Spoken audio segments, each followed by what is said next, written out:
नमस्कार। मैं doctor KC. Saini, सहायक आचार्य हिंदी, श्री कल्याण राजकीय कन्या महाविद्यालय सीकर। आज का हमारा जो मुख्य बिंदु है वह है काव्य लक्षण। जैसा आप देख रहे हैं, काव्य के क्या लक्षण होते हैं, कौन से तत्वों से काव्य श्रेष्ठ बनता है, इसके ऊपर अलग अलग आचार्यों ने अपने अलग अलग मत प्रस्तुत किए। सर्वप्रथम हम बात करेंगे आचार्य भामह की, जो 6ठी शताब्दी के आचार्य हैं। इनका ग्रंथ है काव्यालंकार।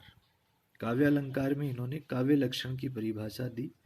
शब्दार्थो सहितो काव्यम, गद्यम पद्यम च द्विधा, अर्थात शब्द और अर्थ का साहित्यिक सामंजस्य जब दिखाई देता है वही श्रेष्ठ काव्य होता है। शब्द और अर्थ का संयोग काव्य है और यह 2 प्रकार का होता है, एक गद्य काव्य और दूसरा पद्य काव्य। तो यह जो परिभाषा है वह आचार्य भामह के द्वारा अपने काव्यालंकार में काव्य लक्षण के लिए प्रस्तुत की गई। दूसरे आचार्य हैं दंडी, जो 7वीं शताब्दी के आचार्य हैं। इनके ग्रंथ का नाम है काव्यादर्श। इन्होंने काव्यादर्श में परिभाषा प्रस्तुत की है शरीरंतावदिष्टार्थ व्यवच्छिन्ना पदावली, अर्थात इष्ट अर्थ से युक्त पदावली तो उसका शरीर मात्र है। आचार्य दंडी का कहना है कि शरीरंतावदिष्टार्थ, दिष्ट जोड़ अर्थ अर्थात इष्ट जोड़ अर्थ, इष्ट अर्थ से युक्त जो पदावली है वह उसका शरीर मात्र है।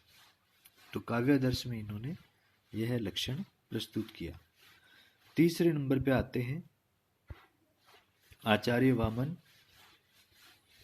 आचार्य वामन का ग्रंथ है काव्यालंकार सूत्रवृत्ति। ये 8वीं शताब्दी के आचार्य रहे हैं। इन्होंने परिभाषा प्रस्तुत की है गुणालंकृतयो शब्दार्थयो काव्य शब्दो विद्यते, अर्थात गुण और अलंकार युक्त शब्दार्थ ही काव्य है। इनके अनुसार गुण और अलंकार युक्त शब्दार्थ को इन्होंने काव्य माना है। आचार्य रुद्रट भी कहते हैं ननु शब्दार्थो काव्यम। काव्य का लक्षण इस प्रकार से प्रस्तुत करते हैं।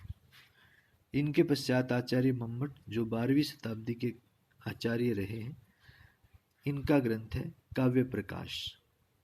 काव्य प्रकाश में आचार्य मम्मट कहते हैं तद दोषो शब्दार्थो स गुणावनलंकृति पुनः क्वापि, अर्थात शब्दार्थों का मतलब है शब्द और अर्थ सहित, तद दोषो दोष रहित, स गुणा गुण सहित, अनलंकृत, अन जोड़ अलंकार से मतलब है अलंकार रहित।